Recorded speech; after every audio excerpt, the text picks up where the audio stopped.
ప్రభుని ఆరాధన చేసుకోవడానికి దయచేసి 8వ కీర్తన తీయండి. 8వ కీర్తన మనం అందరము మార్చి చదువుకుందాం. 8వ కీర్తన.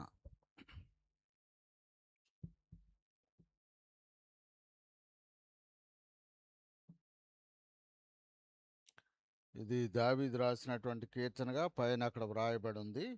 ఈ 9 వచనాలని మనం మార్చి చదువుకుందాం. చివరి వచనాన్ని అందరం కలిసి చదువుకుందాం. యెహోవా మా ప్రభువా, ఆకాశములలో నీ మహిమను కనపరచువాడా, భూమి అంతటా నీ నామము ఎంత ప్రభావము గలది.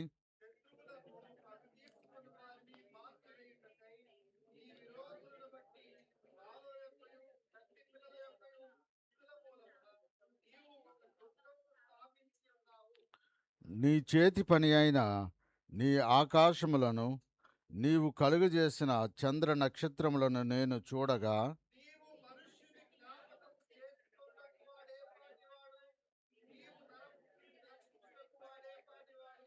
దేవుని కంటే వానిని కొంచెము తక్కువగా చేసి ఉన్నావు. మహిమా ప్రభావములతో వానికి కిరీటము ధరింపజేసి ఉన్నావు.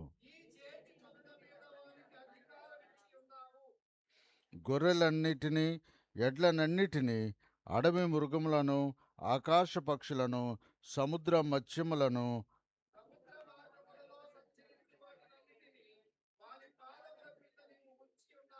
యెహోవా మా ప్రభువా, భూమి అంతటా నీ నామము ఎంత ప్రభావము గలది.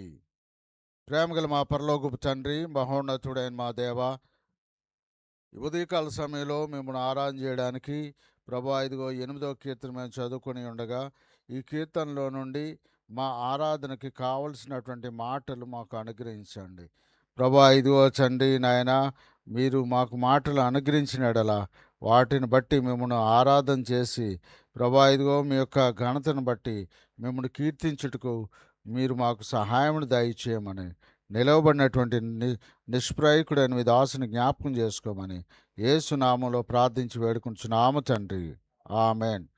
ఇక్కడ మనం 8వ కీర్తన మనం చూసినట్లయితే, ఈ 8వ కీర్తనలో మరి దేవుని యొక్క సృష్టిని గూర్చి, అదేవిధంగా దేవుడు మానవునికి ఇచ్చినటువంటి ఆధిక్యతను గూర్చినటువంటి విషయాలు ఈ కీర్తనలో వ్రాయబడి ఉంటాయి.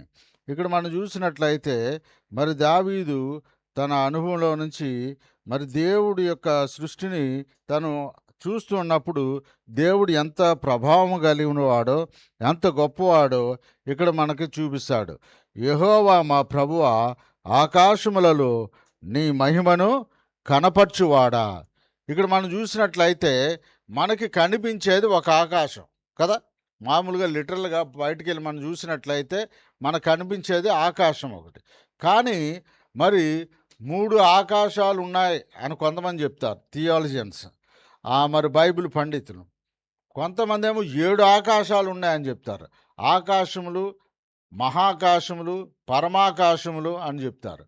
ఆ విధంగా మరి దేవుని యొక్క సృష్టిని ఆత్మ ద్వారా గ్రహించిన వారై, మరి అదేవిధంగా మనం 19వ కీర్తనలో కూడా మనం చూసినట్లయితే, 19వ కీర్తనలోనే కదా మరి ఆ సృష్టిని కూర్చున్నటువంటి మాటలు, ఇదిగో ఆకాశములు దేవుని మహిమను వివరించున్నవి, అంతరిక్షం గురించి, ఇవన్నిటి గురించి అక్కడ కూడా 19వ కీర్తనలో మరి చెప్తూ, అది కూడా దావీదు రాసినటువంటి కీర్తన 19వ కీర్తన. అదేవిధంగా ఇక్కడ 8వ కీర్తన కూడా దేవుని యొక్క మహిమను గూర్చి మరి ఆకాశం వైపు చూసినప్పుడు, ముఖ్యంగా ఆకాశములో మరి దేవుడు సృజించినటువంటి పైకి చూసినప్పుడు మరి గొప్ప జ్యోతులను, 2 జ్యోతులను పెట్టాడని ఆదికాండంలో మనం చూస్తాము, సూర్యుడు చంద్రుడు అని. ఆ తర్వాత నక్షత్రాలను గురించి మనం చూస్తాం. నక్షత్రాలు మరి ఎన్ని ఉన్నాయి అన్నది ఇప్పటికొచ్చి ఎవరు కూడా కనిపెట్టలేదు, ఎవరికి కూడా కనిపెట్టలేరు. ఎందుకంటే గెలాక్సీలో మరి కొన్ని కోట్ల నక్షత్రాలు ఉన్నాయి.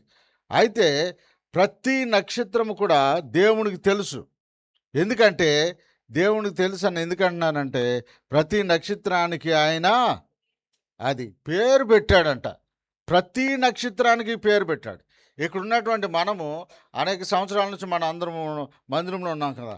అందరి పేర్లు అందరికీ తెలుసా? తెలీదు. మీకు తెలుసేమో, కానీ నాకు అసలు మతిమరుపు. చాలాసార్లు అన్న ప్రైజ్లాడంటమ్మా మీ పేరు నేనన్నా అంటుంటారన్నమాట. కాబట్టి ఆ పేర్లే నాకు గుర్తుండవు. అలాంటిది కోట్ల కొలది నక్షత్రాలకి ప్రభువు మరి వాటికి పేర్లు పెట్టారంట. అంత గొప్ప దేవుని గురించి ఇక్కడ చెప్తూ మరి రెండో వచనానికి వచ్చేసరికి ప్రభు అయిన యేసుక్రీస్తు వారు చివరగా యెరూషలేము వెళ్ళేటప్పుడు పామ్ సండే రోజు మరి అక్కడ చెప్పబడినటువంటి లేకపోతే ప్రభువుని బాలురు లేకపోతే చంటి పిల్లలు లేక అనేక మంది ప్రభువుని హోసన్నా జయము జయమని స్తుతించి మరి ప్రభువుని మరి వెల్కమ్ చెప్పినటువంటి ఆ రోజున చెప్పబడినటువంటి జరగబోయే దానిని ఇక్కడే 8వ అధ్యాయం 2వ వచనం అంటే 800 ఇంచుమించు 800 సంవత్సరాలు యేసుక్రీస్తు ప్రభువారు పుట్టక మునిపే ఆయన మరి దానిని గూర్చినటువంటి మాటలు 2వ కీర్తనలో మనం చూస్తాం. ఆ తర్వాత 2వ వచనంలో మనం చూస్తాం. తర్వాత 3వ వచనానికి వచ్చేసరికి నీ చేతిపైన అయిన నీ ఆకాశములను నీవు కలుగజేసిన చంద్ర నక్షత్రములను చూడగా వాటితో పోల్చి చూచినట్లయితే వాటి యొక్క ప్రభావాన్ని చూచినట్లయితే లేకపోతే వాటి యొక్క సైజును మనం చూసినట్లయితే మరి మనిషి యొక్క జీవితము భూమి మీద ఎంతో స్వల్పమైంది. కానీ దేవుడు సృష్టి కంటే కూడా మనిషికి ఎక్కువ ప్రాధాన్యత ఇవ్వడానికి గల కారణం ఏంటంటే ఎందుకు మనము దేవుని యొక్క స్వరూపంలో మనమున్నాము. He created us in his own image. ఆయన యొక్క మరి ఆయన పోలుకు చొప్పున ఆయన మనల్ని చేశారు కాబట్టి అంత మాత్రమే కాకుండా ఆయన జీవాత్మ మనలో ఉన్నది కాబట్టి ప్రభు మరి మనకి చాలా ఎక్కువ విలువనిస్తున్నట్టుగా మనం చూస్తూ ఉన్నాం. సూర్యుడిని చంద్రుడిని నక్షత్రాలని వాటిని మనం చూసినప్పుడు ఈ సృష్టిని చూసినప్పుడు అసలు మనం ఎవరు ఏ పాటి వాళ్ళం మనిషి అనుకుంటాడు నేను చాలా పవర్ఫుల్ అనుకుంటాడు. అయితే ఇక్కడ దేవుడు అన్నాడు అసలు దావీదు అంటాడు అసలు నీవు జ్ఞాపకం చేసుకోవడానికి అసలు నువ్వు ఏ పాటి వాడు మనం ఏ పాటి వారం. దావీదు అంటే ఎంతగా తను తాను తగ్గించుకుని ఈ సృష్టిని చూసినప్పుడు అసలు నా జీవితం ఎంత అసలు నా బ్రతుకేంటి అసలు నేను ఎంతో స్వల్పమైన వాడిని అని తను మరి ఒప్పుకుంటా ఉన్నాడు. అదే మాటల్లో అదే విషయాన్ని మనము యెషయా 40:15 వచనంలో మనం చూడగలం. దయచేసి చదవండి. యెషయా 40:15 వచనం.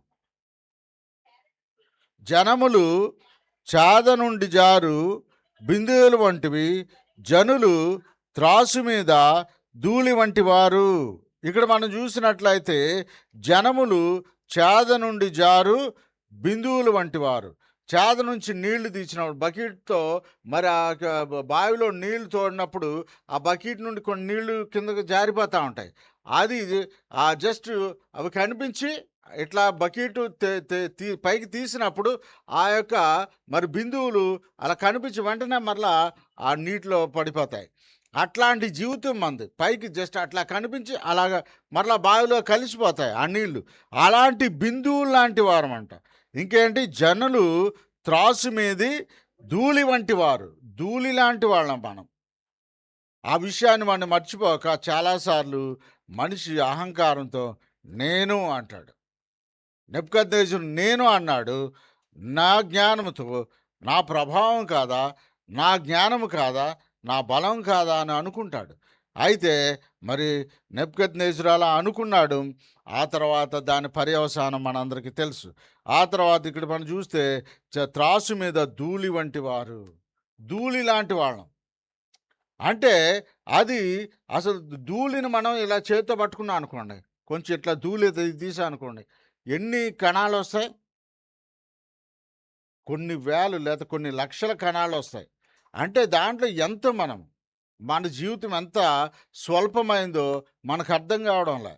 అయితే ఇక్కడ దావీదుకి తెలుసు ఆ విషయం. అందుకే మరి నన్ను జ్ఞాపకం చేసుకోవడానికి నేను ఏపాటి వాడిని. పేతురు రాసిన మొదటి పత్రిక 1:24 వచనం కూడా ఒకసారి చదవండి.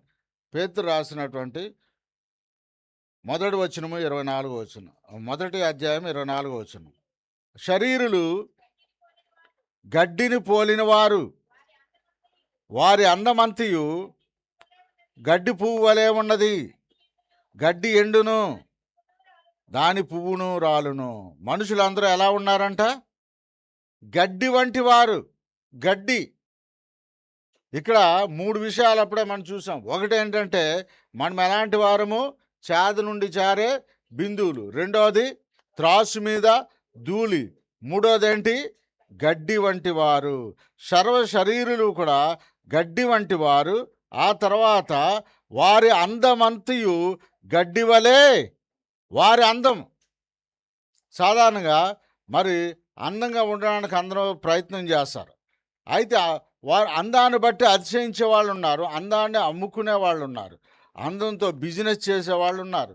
అయితే మరి రాత్ర జస్ట్ నేను ఒక యూట్యూబ్లో క్లిప్పింగ్, ఒక మెసేజ్, ఒక దేవుని సేవకుడు చెప్తున్న మెసేజ్ వింటున్నాను.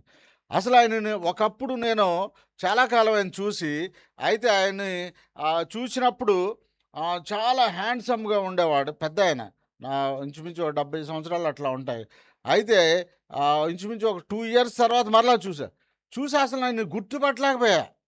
చాలా హ్యాండ్సమ్గా ఉంటాడు. అసలు ఎప్పుడు షూట్లో ఉంటాడు. చాలా అసలు మెయింటైన్ చేస్తాడు. చాలా బాగుంటాడు ఆయన. అయితే రాత్రి అసలు చూసి, అసలు ఈయనైనా పేరు చూసిన తర్వాత ఈయనేగా, మా వైఫ్తో అంటాను, ఆమె చూడు అసలు ఈయన ఎలా అయిపోయారో, అసలు గుర్తుపట్టలేనంతగా. ఏదైనా వ్యాధి వచ్చింది అనుకోండి, మన అందాలు అప్పుడు చూసుకోవాలి. మామూలుగా ఉన్నప్పుడు ఫోటోలు తీసుకోవాలి, ఎలాగ బర్త్డేస్కి వాటికి తీసుకుంటాం కదా బయట అక్కడక్కడ. ఆ తర్వాత సిక్ అయినప్పుడు కూడా తీసుకోవాలి. సిక్ అయినప్పుడు మన అందాలు ఎట్లా ఉంటాయో అప్పుడు మన పరిస్థితి ఇట్లా ఉంటుందన్నమాట అని అప్పుడు మనం తెలుసుకోవాలన్నమాట. కాబట్టి వారి అందం అంతయు ఎలాగుంటుందంట? గడ్డి పువ్వు వలె ఉన్నది. గడ్డి పువ్వు ఎంతకాలం ఉంటుంది? ప్లాస్టిక్ పువ్వు అయితే ఉంటుంది. మన ఇంట్లో ఉన్న ప్లాస్టిక్ పువ్వులు ఉంటాయి, డెకరేషన్ పెట్టుకుంటాం కదా ఇంట్లో, అవి ఎంతకాలం అన్నా ఉంటాయి. అందుకే ప్లాస్టిక్ పువ్వు కాదు, గడ్డి పువ్వు ఎంతకాలం ఉంటుంది చెప్పండి? వాడిపోద్ది. ఉదయం వికసిస్తుంది, సాయంకాలం వాడిపోద్ది. వారి అందమంతయు గడ్డి పువ్వు వలె ఉన్నది. గడ్డి ఎండును, పువ్వు రాలును. చూసారా? చాలా క్లియర్ డెఫినేషన్ అన్నమాట. మనిషి యొక్క జీవితము ఎంత అందంగా ఉంటాడో, ఆమె ఎంత అందంగా ఉంటుందో, అందంగా ఉండడానికి మనుషులు ఎన్నెన్నో ప్రయత్నాలు చేస్తూ ఉంటారు. అయితే ఒక రోజున ఏమవుద్దంట? గడ్డి ఎండిపోద్ది. అంటే అర్థం ఏంటి? గడ్డి ఎండిపోద్ది అంటే మనిషి పోతాడు. పువ్వు అంటే అందం. పువ్వు ఈజ్ నథింగ్ బట్ ఏంటి? అందం.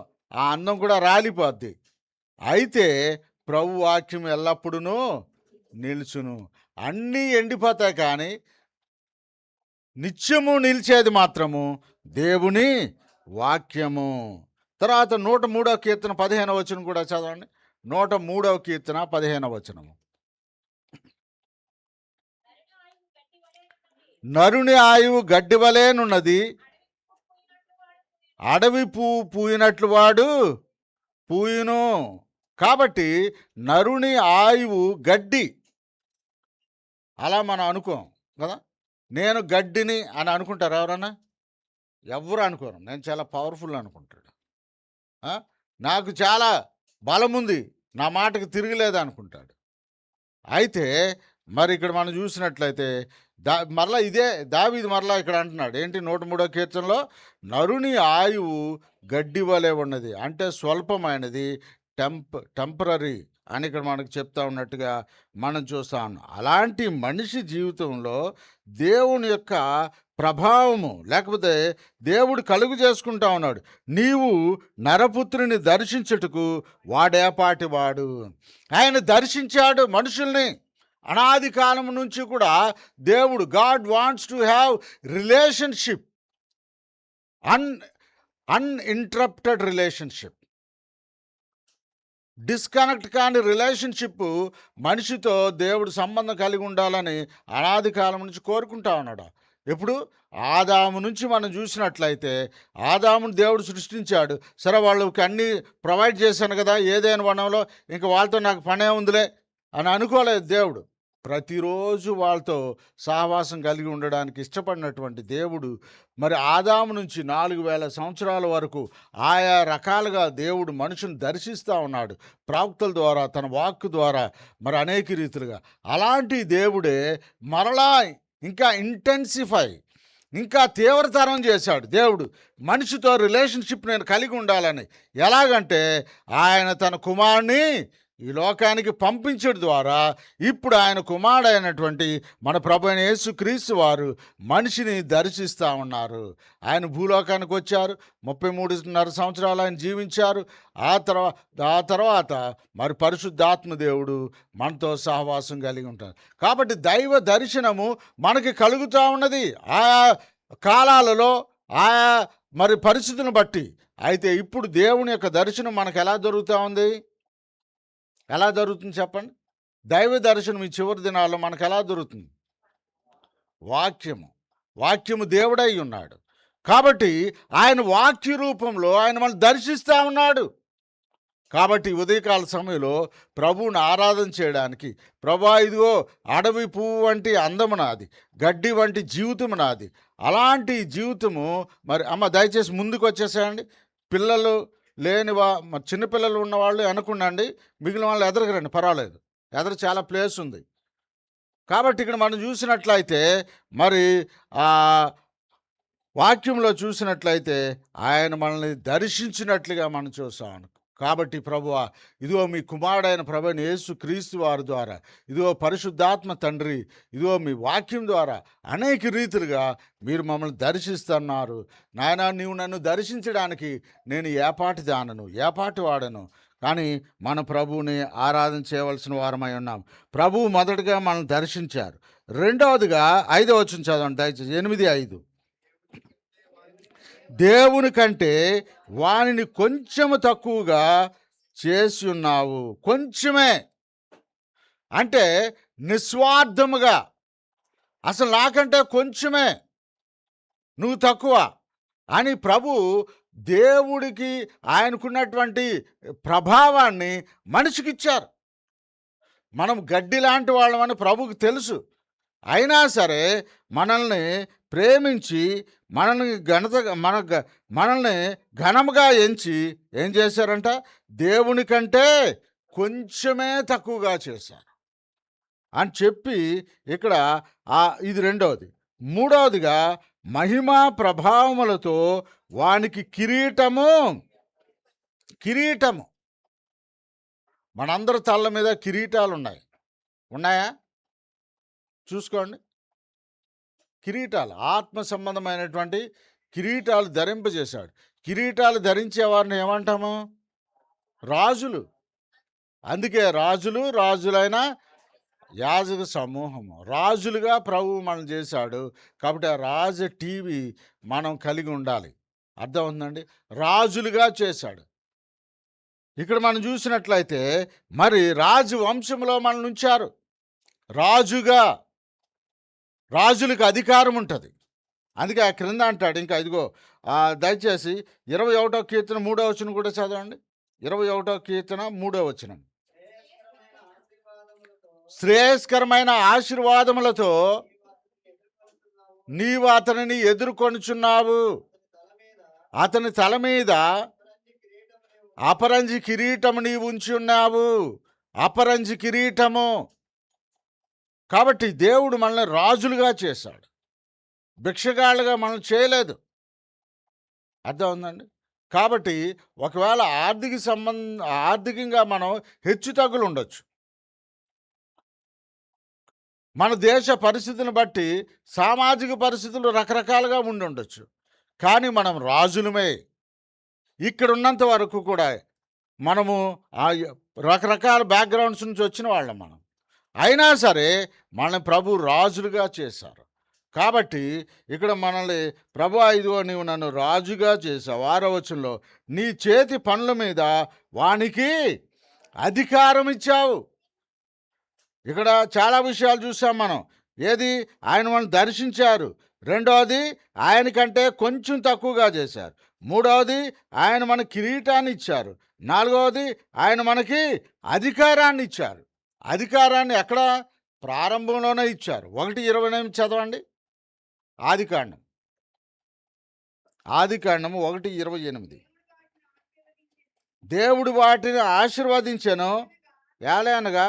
ఎట్లనగా మీరు ఫలించండి, అభివృద్ధి పొందండి, విస్తరించి భూమిని నిండించి దాన్ని లోపర్చుకోండి అంటే అధికారం. దేవుడు మరి మనిషికి అధికారాన్ని ఇచ్చాడు. వాటిని లోపర్చుకోండి మీరు అని అధికారం ఇచ్చారు. ఆ తర్వాత అధికారము సృష్టి అంతటి మీద కూడా మనకు అధికారం ఉంది. చూడండి 7వ వచనంలో చూస్తే గొర్రెలన్నిటినీ, ఎడ్లన్నిటినీ, అడవి మృగములను, ఆకాశ పక్షులను, సముద్ర మత్స్యములను, సముద్ర మార్గములలో సంచరించిన వాటన్నిటినీ, ఇప్పుడు 5వ ఆధిక్యత, వాని పాదముల క్రింద నీవు ఉంచున. మన పాదాల క్రింద అవన్నీ ఉన్నాయి. ఏమున్నాయి? అధికారం. అయితే ఆ అధికారాన్ని పాపము చేయటం వలన మనం కోల్పోయాం. పాపాన్ని బట్టి ఆ అధికారాన్ని కోల్పోయాము. మరి మొదటి ఆదాములో వాటిని కోల్పోతే కడపటి ఆదాములో మరలా తిరిగి అధికారాన్ని మనం పొందుకున్నాము. వీటన్నిటి మీద కూడా వాటన్నిటినీ వాని పాదముల క్రింద నీవు ఉంచి ఉన్నావు. అధికారాన్ని ప్రభు ఇచ్చారు. ఇది 5వ ఆధిక్యత. రోమిలకు రాసిన పత్రిక 16వ అధ్యాయం 20వ వచనం చదవండి ఒకసారి. రోమా 8:16-20.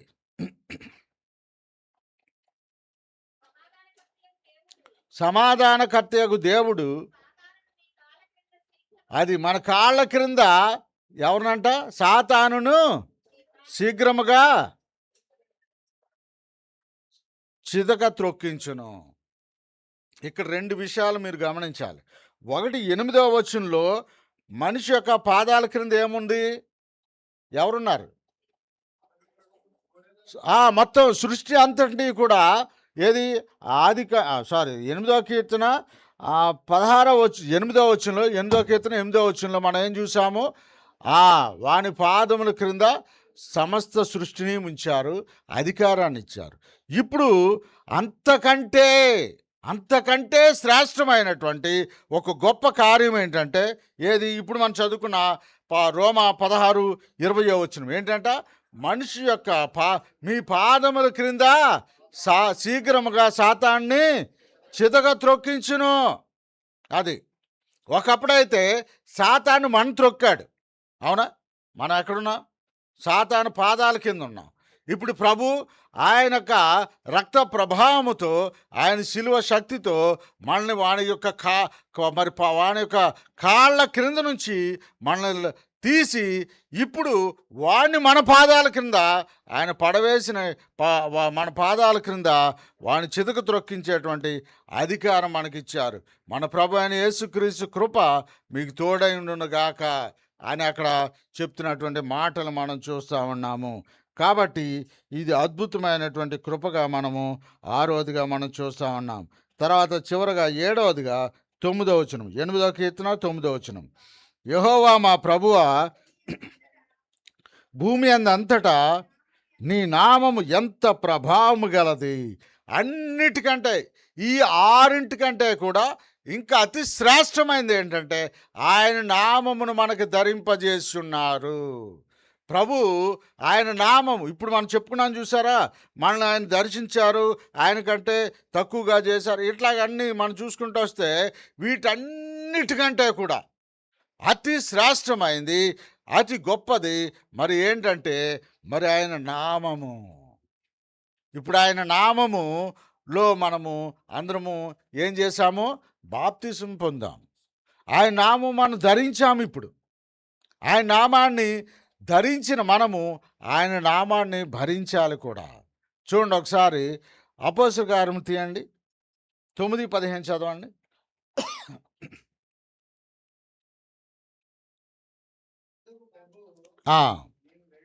నీ వెళ్ళుము, రాజుల ఎదుటను నా నామము భరించాలండి. నువ్వు ఏర్పరచుకున్నటువంటి సాధనము. ఆయన నామమును ధరించాము, ఆయన నామమును భరించాలి కూడాను. కాబట్టి ఆయన నామము ఎంతో ప్రభావం గలది. ఆయన నామమును గూర్చి బైబిల్లో అనేక చోట్ల రాయబడి ఉంది. అన్ని నామముల కంటే ఏంటి, Jesus the name above all names. అన్ని నామముల కంటే అతి శ్రేష్టమైన ఉన్నత నామము. 30వ కీర్తన చూడండి ఒకసారి. 30వ కీర్తన 4వ వచనం చదవండి. 30వ కీర్తన 4వ. కీర్తించుడి, అది ఆయన నామం ఎలాంటిదంట, పరిశుద్ధమైన జ్ఞాపకార్థ నామం. ఆయన నామము పరిశుద్ధమైనది. ఎప్పుడూ కూడా మనం జ్ఞాపకం చేసుకోగలిగినటువంటి నామం ఏదన్నా ఉందా అంటే మన ప్రభు అయిన యేసుక్రీస్తు వారి నామం. 54వ కీర్తన 6వ వచనం చూడండి. 54వ కీర్తన 6వ వచనం.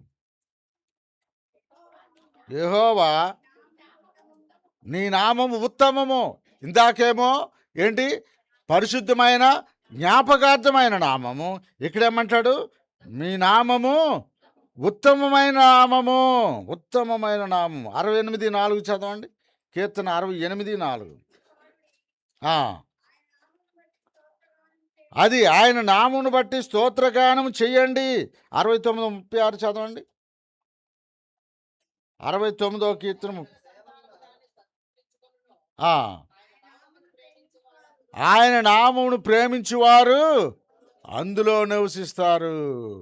కాబట్టి ఆయన నామమును ప్రేమించడము అన్ని నామముల కంటే ఉన్నత నామం. ఆ తర్వాత ప్రభు నారాయణ చేసుకుని చివరిగా ఒక మాట చదవండి. 4:12 అపోస్తుల కార్యములు 4:12 వచనం చదవండి. అపోస్తుల కార్యములు 4:12 వచనం. కలుగదు ఈ నామమునే మనము రక్షణ పొందవలన గాని ఆకాశము క్రింద మనుషులలో ఇయ్యబడిన మరి ఏ నామమున రక్షణ పొందలేము. ఆకాశం క్రింద మనుషులలో ఇవ్వబడినటువంటి నామములు ఎన్నో నామములు ఉన్నాయి. అయితే అన్ని నామముల కంటే ఈ నామముననే మనము రక్షణ పొందగలము. అంటే రక్షణార్థమైన నామము, పరిశుద్ధమైన నామము, ఆ తర్వాత జ్ఞాపకార్థమైన నామము, ఉత్తమమైన నామము, ఆ తర్వాత ఆయన ఉన్నత నామము. అన్ని నామముల కంటే మహోన్నతమైన రక్షణార్థమైన నామము. దయచేసి తల వంచండి, ప్రభుని ఆరాధన చేసుకుందాం.